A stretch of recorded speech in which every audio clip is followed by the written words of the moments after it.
Pay me, pay me, pay me my silver now. Pay me or go to jail. Pay me my silver Hey guys, now. Bix Weir, roadtoruta.com. Want a quick comment on Charlie Kirk assassination, and then some silver stuff that's very important to know right now, and some Cliff High stuff on the chaos, when it really will start. Listen to this interview of him really quick when asked how he wants to be remembered when he dies. How do you want to be remembered? I mean, if I die? Everything just goes away. How would you, if you could be associated with one thing, how would you want to be remembered? I want to be remembered for courage for my faith. That would be the most important. Most important thing is my faith. Well, yeah. Dude had courage for his faith, courage for his convictions. He knew he didn't know he'd get assassinated like this, a professional hit, which it was. But it's interesting because those who don't know Charlie Kirk, he's been talking to, drilling sense into the youth of America, mainly in colleges, but also high schools. And he was teaching people common sense. And the left has a very hard time understanding common sense. So I asked Grok, how many people did he influence? 15 to 20 million high school and college students were influenced by Charlie Kirk. One way or another, but mostly for the better. If you watch his debates, yes, he's an excellent debater, but he also he didn't win every debate he ever had. And he's the first to admit when he's wrong, or it helps him form a better opinion of what he's discussing. I mean, he'd been doing it for so long. It's, everything from the trans movement to the, what America should be, what the left tells us America is, and what reality is, and amazing stuff. And the reason I'm bringing this up right now, we're headed into some serious, massive chaos. And we've always known the end game for fiat money was going to be chaos, but just how much chaos and how confusing and crazy it's going to get. Cliff High summed it up the best when we were talking about silver a while back. We were talking about $600 silver. Cliff very clearly stated, yes, we're going to hit $600 silver, but you're not going to want to live in a $600 silver world. And he was talking about everything, not just the monetary side. So as the system breaks down, we're going to be flung into chaos. And if you want to know when it could be, this is Cliff's emotional tension throughout 2025. Look at October, the first week in October. Supposedly that's higher than the emotional tension release on 9/11. I think that's what he said a few months back when he posted this. So something big is coming our way, the end of September, the beginning of October, and October, the first week in October. Now, October 1st, I think, is a Wednesday, so I don't know if it's a week from the 1st to the 7th, or a week from Sunday to Saturday, or Monday to Sunday. We're headed into the shit. And the Charlie Kirk assassination will be another thing that will be thrown in the middle of that pile of shit, that world we don't want to live in. And I do think silver is ready to break out. We will hit unobtainium silver. So if you're going to buy silver in the next 6 months, you better buy it now. That's my take. You got to buy it now. You have to be a minute early rather than a minute late. I'd rather, hell, I started buying silver in 1999. I don't regret a moment of it. I'm way early for what's about to happen. But I don't want to be 1 minute late, because that means unobtainium silver. You won't be able to get any silver. When the COMEX shuts down, everybody's like, we don't even know the price of silver. So contact our friends Andy Scheckman, Miles Franklin, 952-929-7006. That's 929-7006, or send them an email, info at milesfranklin.com, and ask them for their inventory list. There's not enough time. There could not be enough time to wait around for, oh yeah, I can get you this specific type of silver you like. It'll take a couple months. Ask them what they have in inventory. If you live in the U.S., my number one suggestion is pre-65 coinage with the low premiums. And I mean, it's amazing stuff. And ultimately, I do think at some point in the United States and in every other country, there will be a differentiation between silver that was made into the money form, meaning the silver eagles, the pre-65 coinage, any silver that is denominated, not the medallions, but denominated, will be treated differently than silver rounds, bars of silver, and stuff like that. So if you live in the United States, stick with the pre-65 coinage. Silver eagles, you pay a premium, but you get it back in a premium, things like that. But make sure they come from the U.S. Mint and they're denominated, as in it says $1 on your silver eagle or 25 cents on your silver quarter. That they can't get out of. That's part of the Constitution. It's built in. Everything else, yeah, I think there'll be a lot of priorities set for manufacturing and national defense and things like that. And that might include nationalization or at least taxation. It probably won't be nationalization, but rather taxation of non-denominated silver, so that it would go into the industrial side. It'll be worth less than the monetized, the things made by the U.S. Mint. That's my take. It's going to get complicated, and the whole world's going to fall apart. So you got to have a gun to protect yourself, not to go out shooting people, but we are going to come to a point in time where we might even have to be armed when we go outside with a stick or mace or a gun or something, unless you just want to hunker down for a while as things cool out. But you don't know how long that will be. So very, very, very crazy time. And if you believe in this chart, we're right here, right now. Right here. Massive jump at the beginning of, this is the emotional tension throughout 2025 that Cliff released. And it could be, this could be economic, it could be political, it could be assassinations, it could be civil war, but it's supposed to be big or as big or bigger than 9/11, which was big and it affected the entire world. Could be aliens showing up, could be anything. But keep an eye out. It's extremely interesting times that we live in. Okay, silver. What's silver doing? It's just puttering around the low 40s.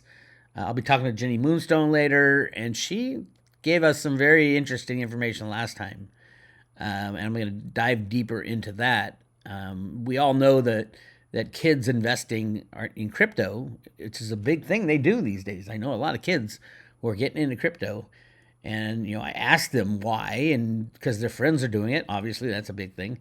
But why are their friends doing it? Because they're going up. They get all excited, and their friends are making money. They want to make money. So as the price goes up, more and more people get into crypto. Jenny saw silver going up, and after it hits 50, the kids pile in to silver because it's cool, because it's something that the crypto people didn't figure out.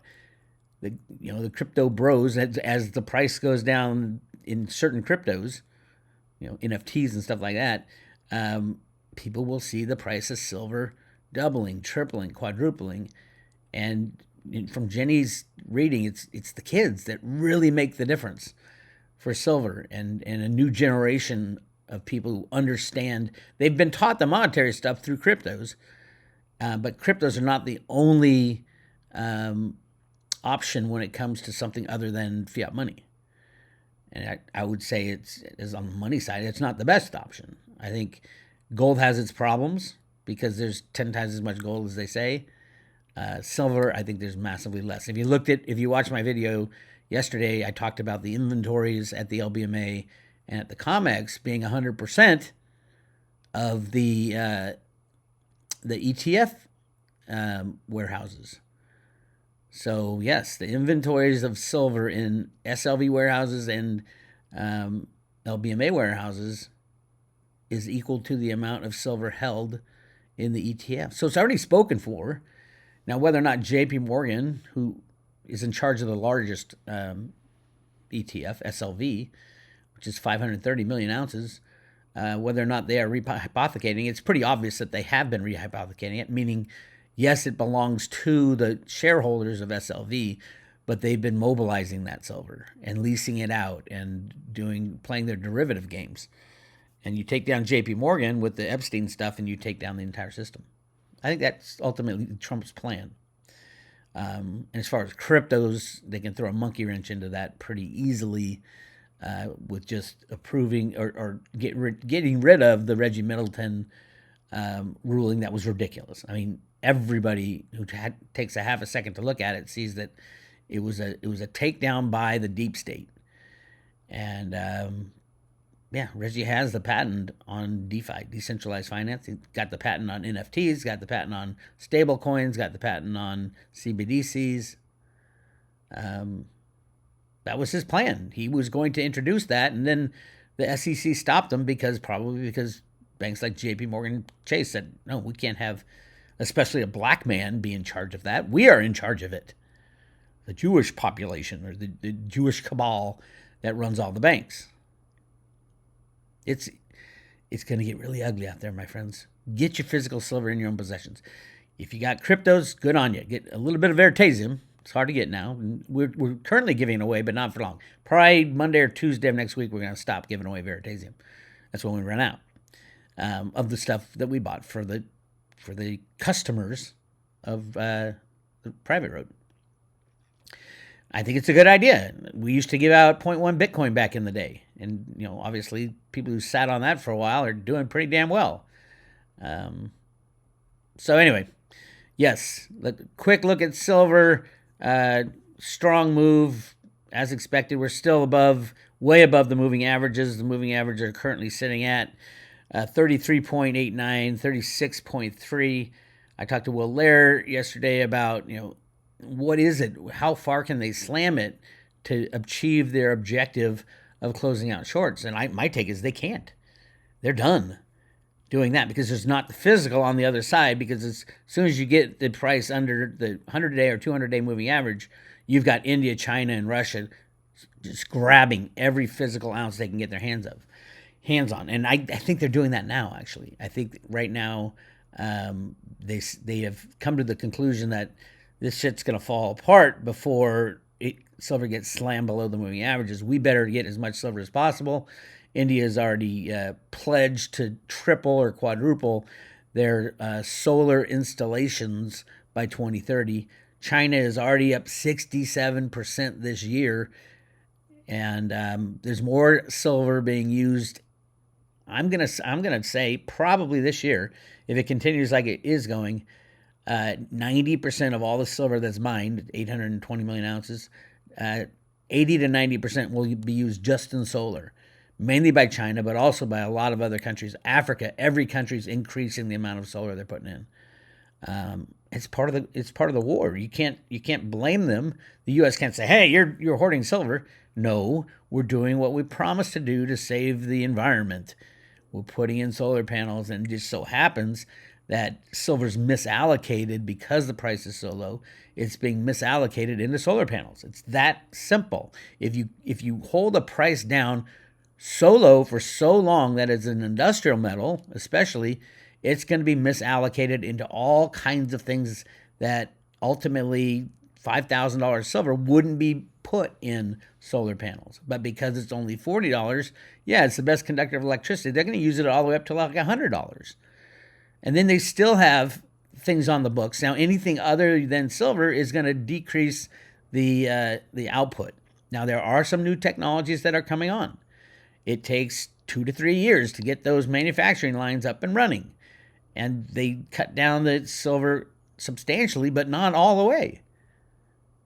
And they haven't started yet, even though the criminals over at the Silver Institute, who I talked about who owned the Silver Institute the other day, and Metals Focus, and Jeffrey Christian, who created all these numbers out of thin air back in the 60s and 70s, according to him.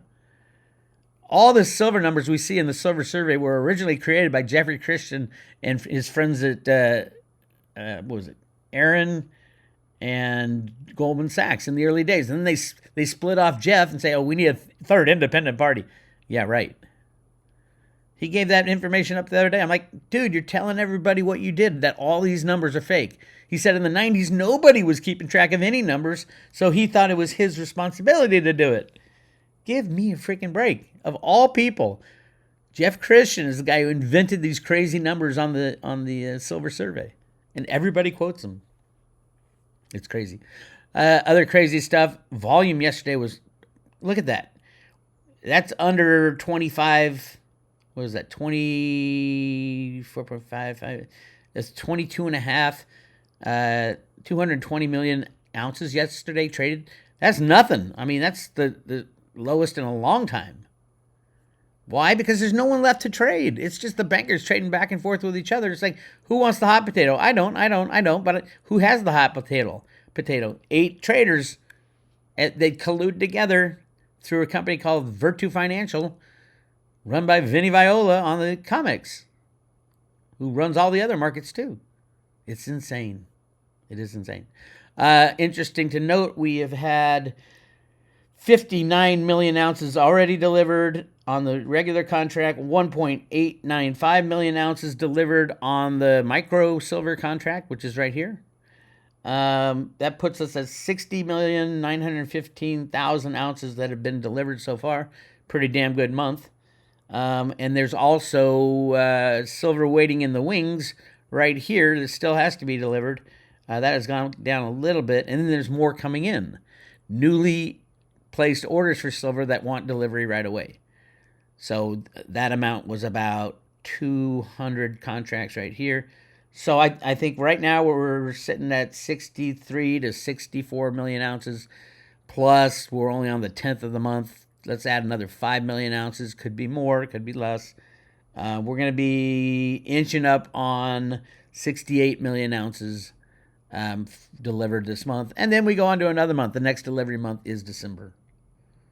So interesting. Jenny was saying these contracts that hang around too long, they don't have it. They got to pull it into the warehouses, and you can see that in the COMEX warehouses data. Very interesting. Anyway, that's what I got for you today. I am talking to Jenny Moonstone today. We're going to talk about silver and when this stuff's really going to kick in. Again, if you don't have enough physical silver, if you're a crypto person who's made a ton of money off Bitcoin, the biggest mistake I made historically is not converting more crypto into silver in the last run-up. I tried to keep it 50-50, but cryptos are running so fast because it's the shiny object. I wish I had done more, but I did a decent amount for my portfolio. You should look at your portfolio and say, okay, how much Bitcoin, how much crypto do I have versus how much silver? We're going to see silver gains eclipse most of the crypto gains. It's 170 years of price suppression. Silver will go 1-to-1 with gold at some point, mainly because there's more gold out there than they're saying. And, oh, by the way, historically, silver's been 10 to 15 to 1, right? We all know that, right? To gold as a monetary metal. That was based off the above ground supply. The above ground supply of each right now, according to the experts, is 6 billion of each, which is a 1-to-1 ratio. And oh, by the way, most of that silver is, you can't get it. It's not in forms that you can get. Maybe 2 to 3 billion is in forms like COMEX and warehouses that might come back into the market, but everything's got a price. And the ETF silver will be flooding back into the market, but I don't think it's going to make much of a dent when the shit hits the fan. Everybody will be angry at the banksters, the banking cabal, and they're way over their skis. And we're at stock market bubbles, we're at bond market bubbles, we're at housing bubbles. Every bubble is blowing so high, but this was always the last part of the game. Blow everything so big and then pop it with a silver dagger. And you're going to see so much money try to flow into physical silver Andy Schectman will have 0. APMEX will have 0. COMEX will have 0. LBMA will have 0. That's when it turns unobtainium. As I think Cliff coined that term, maybe not, but he used it a bit, and I'm like, that's the perfect explanation, perfect term for what's going to happen to silver at any price. Is just unobtainium. You will not be able to get it.